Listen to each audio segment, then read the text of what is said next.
Aleluia, aleluia, aleluia.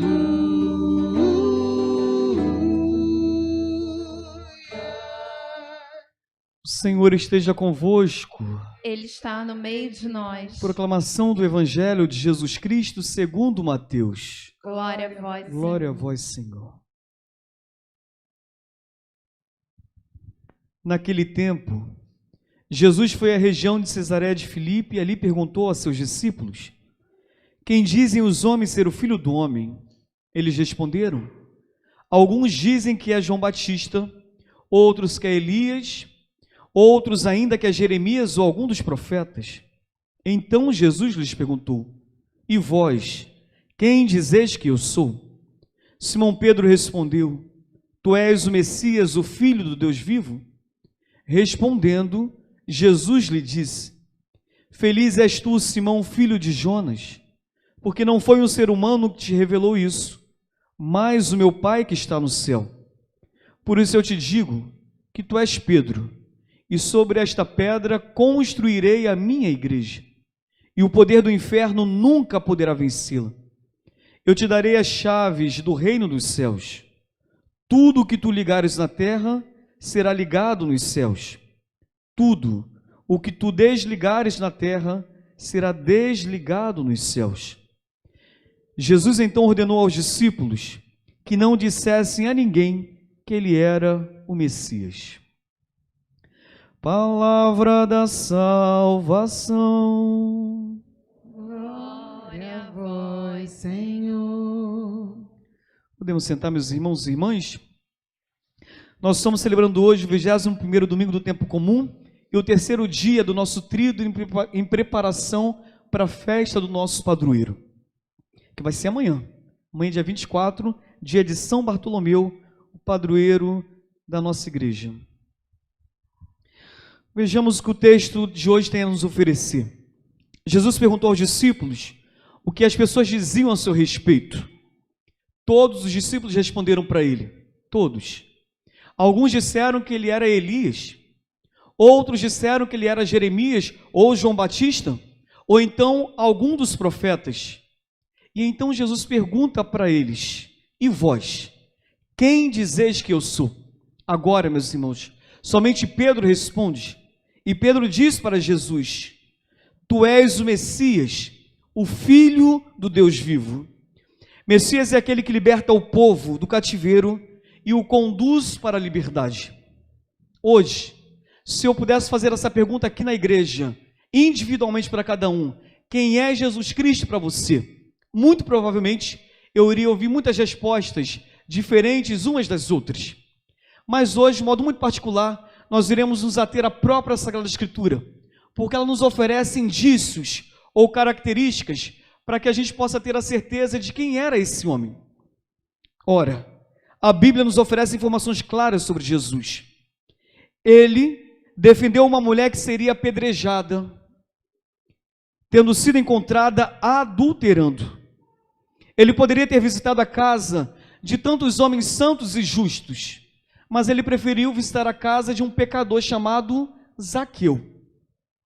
Ele poderia ter chamado muitos doutores para segui-lo, mas preferiu chamar um homem muito inculto, sem muito conhecimento, chamado Pedro.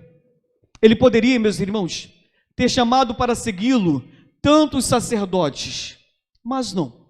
Por algum motivo, ele preferiu chamar Mateus, o cobrador de impostos, o zelota. Ele perdoou ladrões. Disse que as prostitutas iriam nos preceder no reino dos céus. Curou a filha de um centurião romano, alguém não muito querido na sua época, naquela região. Também convivia muito com pessoas marginalizadas, vivia em busca delas, leprosos, pobres, cegos, coxos, todos os que precisavam de ajuda, lá estavam ele. Alimentou os famintos, multiplicando os peixes, curou os enfermos, ressuscitou os mortos, e na hora da sua crucificação, pediu ao Pai, rogou ao Pai o perdão para todos nós, pois segundo ele, nós não sabemos o que nós fazemos. Também ele criticou duramente os religiosos da sua época. Muito provavelmente também iria criticar os de hoje. Homens que se apresentavam e se consideravam representantes de Deus na terra, se consideravam pessoas de bem, mas ignoravam a caridade e o amor ao próximo. A estes, ele chamou de raça de víbora, sepulcros caiados, hipócritas. Também os chamou de incoerentes, capaz de ver um pequeno cisco no olho do irmão, mas incapaz de enxergar uma trave no seu próprio olho. Qualquer coisa que fuja disso não é o Jesus da Bíblia, mas uma caricatura que estão fazendo de Jesus. Quantas pessoas, em nome de Jesus, em nome da religião, são capazes de um discurso de ódio, de um discurso que segrega, que separa, que divide, um discurso preconceituoso, racista, e tudo isso eles fazem em nome de Jesus. Mas eu tenho dificuldade de entender de que Jesus eles estão se referindo. O meu Jesus manda eu perdoar 70 vezes 7. E o teu? O meu Jesus manda eu dar a outra face. E o teu? O meu Jesus diz para não sermos julgadores e nem violentos. E o teu Jesus? Pois com a mesma medida com que a gente medir, nós também seremos medidos. Quem é Jesus para você? E não é pergunta retórica que eu estou fazendo, não. Eu quero que você pense sobre isso. Alguns talvez achem que Jesus é um grande profeta. Alguns acham que ele é apenas um homem muito iluminado. Outros chegam a pensar que ele é um homem que apenas cura as doenças dos outros. Ou seja, alguém que resolve os nossos problemas. Para você, se você pudesse responder a alguém que lhe fizesse essa pergunta, quem é Jesus para você? O que ele representa na sua vida? O que te faz ser de fato um cristão? Quais são as características de Jesus que você já consegue perceber na sua própria vida? Ora, meus irmãos, quando Pedro tomou a consciência de quem era Jesus, ele recebeu uma missão muito importante. Jesus disse para ele: por isso eu te digo, Pedro, que tu és Pedro, e sobre esta pedra eu edificarei a minha igreja, e o poder do inferno, as potências do mal, nunca poderão vencê-la. Jesus sabia, meus irmãos, que para segui-lo era necessário conhecê-lo. Santo Agostinho diz o seguinte: só se ama aquilo que se conhece. Repita comigo: só se ama aquilo que se conhece. Quanto mais a gente conhecer Jesus, mais iremos nos apaixonar por Ele. Talvez aqui esteja o grande ponto, o ponto central da liturgia de hoje. Nós precisamos conhecê-lo um pouco mais. E na medida que nós o conhecemos, como diz Santo Agostinho, nós iremos nos apaixonar por Ele. Só se conhece aquilo que se ama. Jesus se interessa por aquilo que nós pensamos sobre Ele. E quanto mais verdadeira for a imagem que temos de Jesus, mais nós iremos nos apaixonar por Ele. E vamos querer segui-lo, e vamos querer copiá-lo, e vamos querer ser como Ele é. Concluindo, como eu gostaria que você saísse dessa igreja hoje mais apaixonado por Jesus. E por causa dele, também apaixonado pelas pessoas e pela sua obra, que é a igreja. Como eu gostaria que você entendesse que só importa saber quem é Jesus, só importa saber quem é Jesus se eu estiver disposto a mudar a minha visão distorcida do mundo, da compreensão de mundo.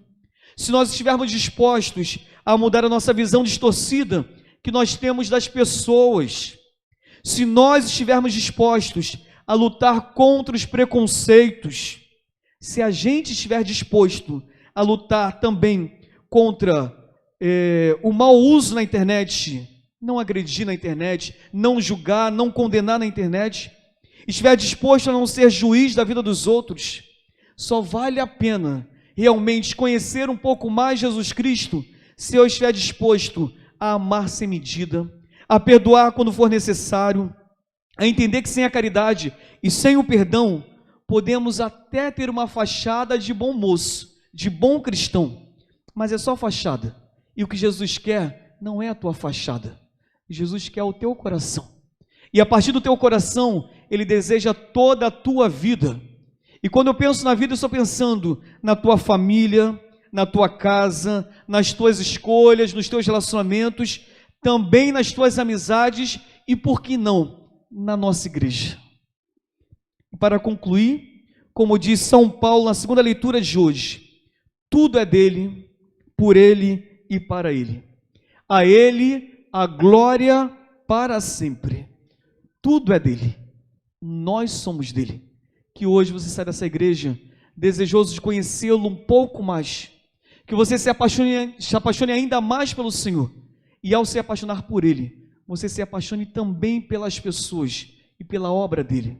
Chega, né? Nós não temos mais tempo para perder tempo com julgamentos, críticas desmedidas, violência e ainda se chamar de cristão ou se considerar como tal. Não, seria paradoxal, seria contraditório.